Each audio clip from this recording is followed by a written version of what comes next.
Hello friend, स्वागत है आपका अपने चैनल आज क्लास में। आज के इस वीडियो में अर्थशास्त्र के पार्ट 4 हमारी वित्तीय संस्थाएं के सभी महत्वपूर्ण ऑब्जेक्टिव प्रश्न हम आपको बताएंगे। तो एक भी प्रश्न आप लोग इसकी मत कीजिएगा। वीडियो को प्लीज़ आप लोग शुरू से लेकर अंत तक देखिएगा। और अभी तक आप हमारे व्हाट्सएप ग्रुप में नहीं जुड़े हैं तो ये हमारा व्हाट्सएप नंबर है 8789307304। इस पे आपको बोलना है कि सर हमें ग्रुप में जोड़ दीजिए, तो हम आपको ग्रुप में जोड़ देंगे। तो आइए शुरू करते हैं पहले नंबर प्रश्न से। तो पहला नंबर प्रश्न है कि वित्तीय संस्थान कितने प्रकार के होते हैं। काफ़ी महत्वपूर्ण प्रश्न है ये आपके बोर्ड परीक्षा के लिए। यहाँ पे आपको बताना है कि वित्तीय संस्थान कितने प्रकार के होते हैं। तो वित्तीय संस्थान दो प्रकार के होते हैं, इसे आपको याद रखना है। यहाँ पे ए वाला ऑप्शन बिल्कुल ही सही हो जाएगा। आइए देखते हैं अगला प्रश्न।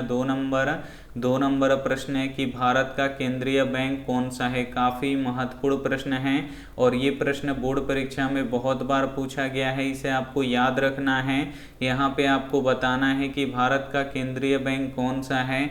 तो भारत का केंद्रीय bank reserve bank of India है, इसे आपको याद रखना है। यहाँ पे ए वाला ऑप्शन बिल्कुल ही सही हो जाएगा। एक प्रश्न ये भी पूछा जाता है कि रिजर्व बैंक ऑफ इंडिया का मुख्यालय कहाँ पे है। तो मुंबई में है, तो इसे भी साथ में आपको याद रखना है। आइए देखते हैं अगला प्रश्न। तीन नंबर प्रश्न है कि भारत का वित्तीय बैंक कौन सा है। यहाँ पे आपको बताना है कि भारत का वित्तीय बैंक कौन सा है। तो भारत का वित्तीय bank reserve bank of India है, इसे आपको याद रखना है। यहाँ पे ए वाला ऑप्शन बिल्कुल ही सही हो जाएगा। आइए देखते हैं अगला प्रश्न। चार नंबर प्रश्न है कि भारत का सबसे बड़ा बैंक कौन सा है। काफ़ी महत्वपूर्ण प्रश्न है और ये भी प्रश्न बोर्ड परीक्षा में बहुत बार पूछा गया है, इसे आपको याद रखना है। यहाँ पे आपको बताना है कि भारत का सबसे बड़ा बैंक कौन सा है। तो भारत का सबसे बड़ा bank state bank of India है, इसे आपको याद रखना है। यहाँ पे सी वाला ऑप्शन बिल्कुल ही सही हो जाएगा। और जो रिजर्व बैंक ऑफ इंडिया है ये वित्तीय बैंक है, तो इसे भी साथ में आपको याद रखना है। और भारत का जो सबसे बड़ा बैंक है वो स्टेट बैंक ऑफ इंडिया है, तो यहाँ पे सी वाला ऑप्शन बिल्कुल ही सही हो जाएगा। आइए देखते हैं अगला प्रश्न। पाँच नंबर प्रश्न है कि बैंकों का बैंक किसे कहते हैं। ये भी काफ़ी महत्वपूर्ण प्रश्न है और ये भी प्रश्न बोर्ड परीक्षा में बहुत बार पूछा गया है, इसे आपको याद रखना है।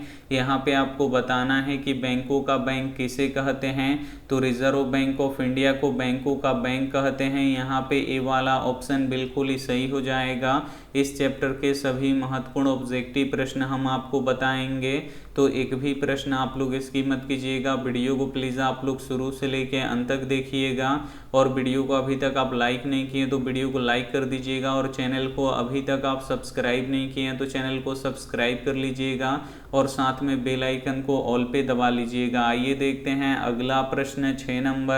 6 नंबर प्रश्न है कि व्यावसायिक बैंकों का राष्ट्रीयकरण कब किया गया। यहाँ पे आपको बताना है कि व्यावसायिक बैंकों का राष्ट्रीयकरण कब किया गया।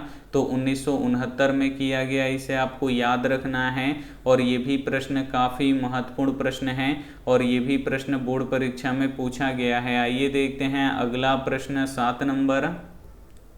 7 नंबर प्रश्न है कि रिजर्व बैंक ऑफ इंडिया का स्थापना कब हुआ है। यहाँ पे आपको बताना है कि रिजर्व बैंक ऑफ इंडिया का स्थापना कब हुआ। तो 1 अप्रैल 1935 को हुआ, इसे आपको याद रखना है। यहाँ पे ए वाला ऑप्शन बिल्कुल ही सही हो जाएगा। ये देखते हैं अगला प्रश्न। 8 नंबर प्रश्न है कि भारत की वित्तीय राजधानी किस शहर को कहा जाता है। यहाँ पे आपको बताना है कि भारत की वित्तीय राजधानी किस शहर को कहा जाता है। तो मुंबई शहर को कहा जाता है, इसे आपको याद रखना है। यहाँ पे ए वाला ऑप्शन बिल्कुल ही सही हो जाएगा। आइए देखते हैं अगला प्रश्न। 9 नंबर प्रश्न है कि भारत में सहकारिता आंदोलन कब शुरू हुआ। यहाँ पे आपको बताना है कि भारत में सहकारिता आंदोलन कब शुरू हुआ। तो 1904 में शुरू हुआ, इसे आपको याद रखना है। यहाँ पे ए वाला ऑप्शन बिल्कुल ही सही हो जाएगा। आइए देखते हैं अगला प्रश्न। 10 नंबर प्रश्न है कि स्वयं सहायता समूहों में लगभग कितने सदस्य होते हैं। यहाँ पे आपको बताना है कि स्वयं सहायता समूहों में लगभग कितने सदस्य होते हैं, तो 15 से 20 सदस्य होते हैं। इसे आपको याद रखना है। यहाँ पे ए वाला ऑप्शन बिल्कुल ही सही हो जाएगा। ये देखते हैं अगला प्रश्न 11 नंबर। 11 नंबर प्रश्न है कि निम्न में से कौन संस्थागत वित्तीय संस्था है। यहाँ पे आपको बताना है कि इसमें से कौन संस्थागत वित्तीय संस्था है, तो सहकारी बैंक है। इसे आपको याद रखना है। यहाँ पे बी वाला ऑप्शन बिल्कुल ही सही हो जाएगा। ये देखते हैं अगला प्रश्न 12 नंबर। 12 नंबर प्रश्न है कि बिहार की कितनी प्रतिशत जनसंख्या गांव में निवास करती है। यहाँ पे आपको बताना है कि बिहार की कितनी प्रतिशत जनसंख्या गांव में निवास करती है, तो बिहार की लगभग 90% जनसंख्या गांव में निवास करती है। इसे आपको याद रखना है। यहाँ पे सी वाला ऑप्शन बिल्कुल ही सही हो जाएगा। ये देखते हैं अगला प्रश्न 13 नंबर। 13 नंबर प्रश्न है कि दीर्घकालीन ऋण कौन प्रदान करता है। काफ़ी महत्वपूर्ण प्रश्न है ये आपके बोर्ड परीक्षा के लिए। यहाँ पे आपको बताना है कि दीर्घकालीन ऋण कौन प्रदान करता है, तो भूमि विकास बैंक करता है। इसे आपको याद रखना है। यहाँ पे बी वाला ऑप्शन बिल्कुल ही सही हो जाएगा। ये देखते हैं अगला प्रश्न 14 नंबर।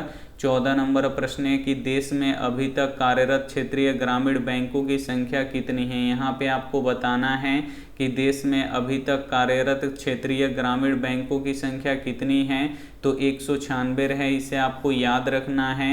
यहाँ पे डी वाला ऑप्शन बिल्कुल ही सही हो जाएगा। ये देखते हैं अगला प्रश्न 15 नंबर।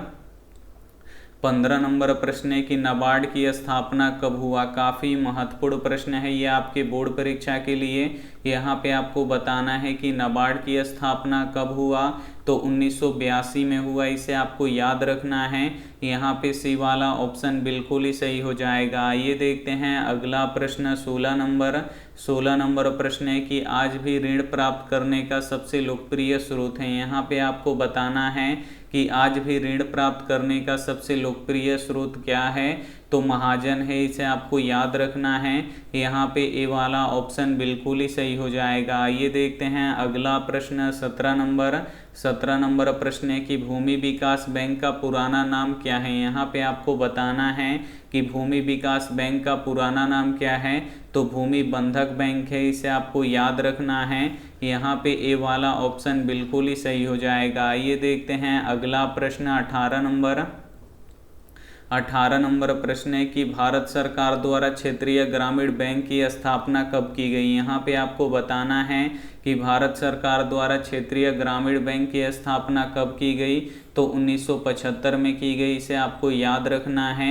यहाँ पे डी वाला ऑप्शन बिल्कुल ही सही हो जाएगा। ये देखते हैं अगला प्रश्न 19 नंबर।